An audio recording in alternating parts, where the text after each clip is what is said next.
Heyo, this is Ham the Guinness Gamer here, bringing you Pax Dei early access, the important information that you need to know about it, trying to get it as summarised and concise as possible.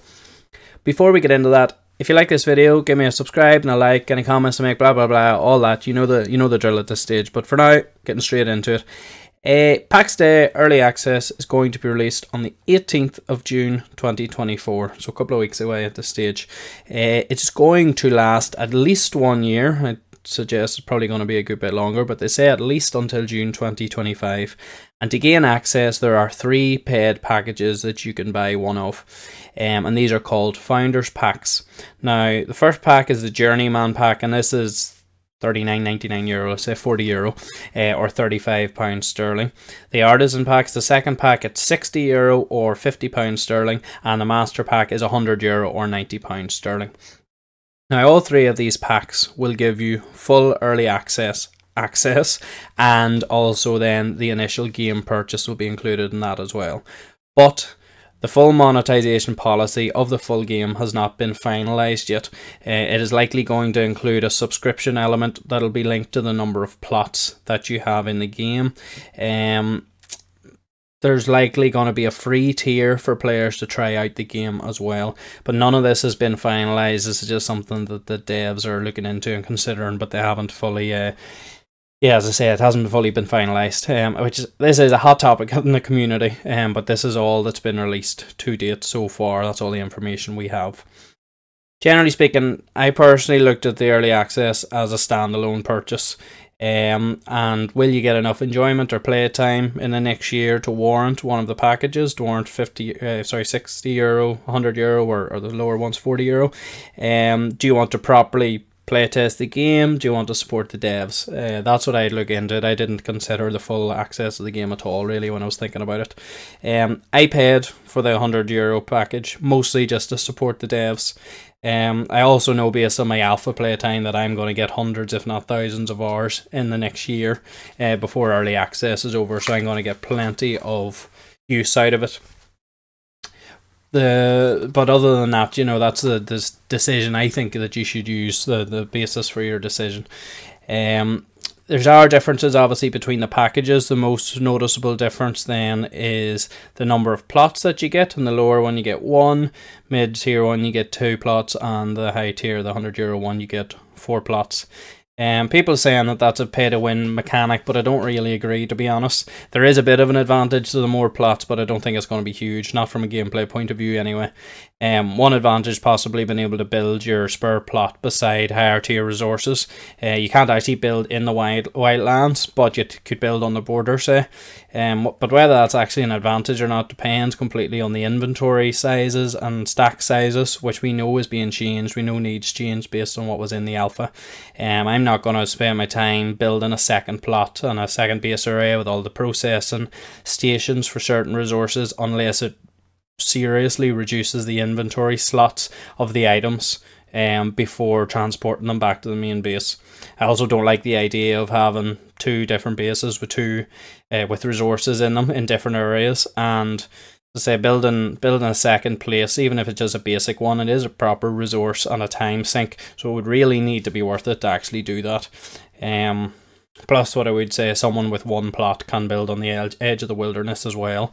Base location at the very start is hugely important. It's a big part of the game, particularly with the lack of fast travel and such. Another possible advantage is that I've seen mentioned on Discord anyway, is having more space. More plots equals more space to have more crafting stations.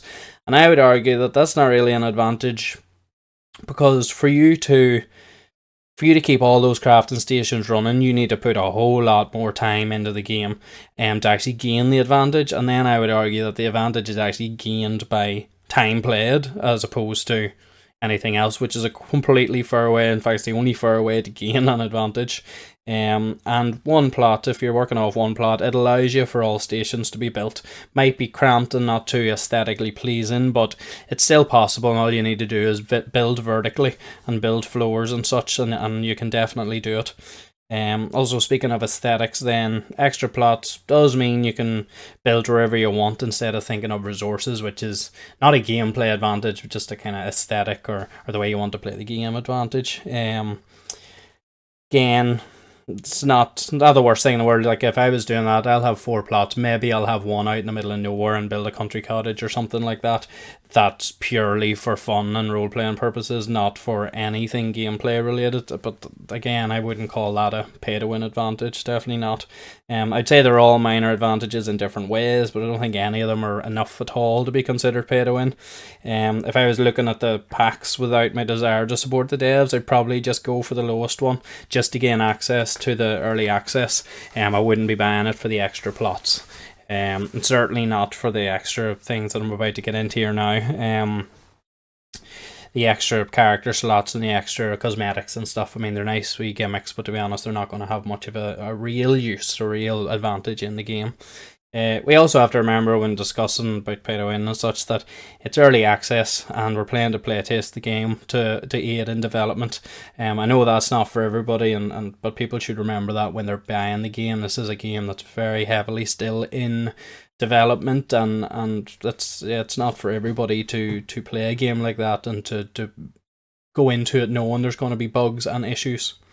One of the other not really advantages, but differences in the packs then is there's extra character slots in the higher packages. So there's 2 in the low package, 4 in the mid-tier package, and 6 in the high-tier package. And then there's some extra cosmetics as well. There's in packs 2 and 3, there's the Hunter's Lodge decorative pieces, blueprints. And then in pack 3, then the highest pack, the Deer's pack, there's Wyvern building pieces as well. And these are both, these packs are both just blueprints, and it's worth noting that these blueprints will be and are exclusive to Founders Pack purchases and will be forever, but you are actually able to trade the crafted item in the game to non-founders, so that's worth considering as well, that if you really want these items, you'll still be able to get them even if you don't buy a Founders Pack. Now, these Founders Pack, you can only buy them straight through the Pax Dei website currently. And then you'll get an option through the website to either use Steam or use the Pax Dei launcher for the download. Now, if you choose Steam, you'll get a link emailed to you on the 18th of June to actually download the game, so you can't download it before then, unfortunately. Now, at the minute, you also can't buy direct through Steam. You will be able to on release day, so on early access release day of the 18th of June, you'll be able to buy direct through Steam, but it's worth noting that if you do that, it gives 30% of the purchase price to Steam and not the devs. So if you're like me and you're buying the higher pack to support the devs, then you should go through the Pax Dei website. It means you can, or Pax Dei website, sorry, and it means that you can buy it now, even if you can't download it now. Also, it's worth noting if you've bought a Founders Pack and want to upgrade to a higher Founders Pack, you'll only be able to do that after the 18th of June as well, after release of early access. As for early access itself, it's mostly going to be the same on launch as the Alpha 2, the Wilderness Alpha was, but with a lot of bug fixes that they've been working on for the last month or so. There will be wipes during EA, so I know that changes things for some people. Some of them will be partial wipes, and there'll be at least one full wipe before full release of the game. Now, those partial wipes, the devs explained it in a good way, in that if they need to do a massive overhaul to character progression and such, that they'll wipe character levels back down to 0, but you'll not lose your buildings. And then maybe in another stage they might need to change the landscape or something like that, and then you'll lose your buildings, but you'll not lose your character progression. So that's what partial wipes are, but there'll be at least one full wipe before launch. There's also going to be a roadmap release soon with future plans for how early access is going to play out. The first big update is going to introduce markets and a gold economy, which I think is pretty exciting. There's also going to be updates to the PvP system. We'll get a greater implementation in early access, and this will include PvP organizations that are separate from clans. These will involve knights, baronies, and kingdoms. Players will be able to swear allegiance to a knight, turning into their soldiers, and knights then can band together to form baronies, which can build castles and forts outside of the Heartlands. And these castles and forts will then be focus points for PvP wars and sieges. And knights will be perma PvP flagged, so that's a big thing obviously for the hardcore PvPers among us. Player built villages and plots will never be a target of PvP, and players will never be forced to PvP. So if you want to sit in your in your plot and just farm all day long and sell your goods to the market, and mostly ignore wars and such, and ignore PvP like a nice little medieval peasant, then you can do that if that's the way you want to play the game. That's 100%. There's also going to be a religion system implemented in early access, which involve a new player resource called Grace. There's going to be altars and miracles, which is a tied in the magic system, and you're going to be able to build churches that can fast travel to other churches of the same religion. And then there's going to be priests as well. The priests will have access to blessings for area based buffs like increase in crop yield and such, and then it's going to be the priests that also anoint the knights for the PvP system. That's a very exciting system that we've seen nothing of so far.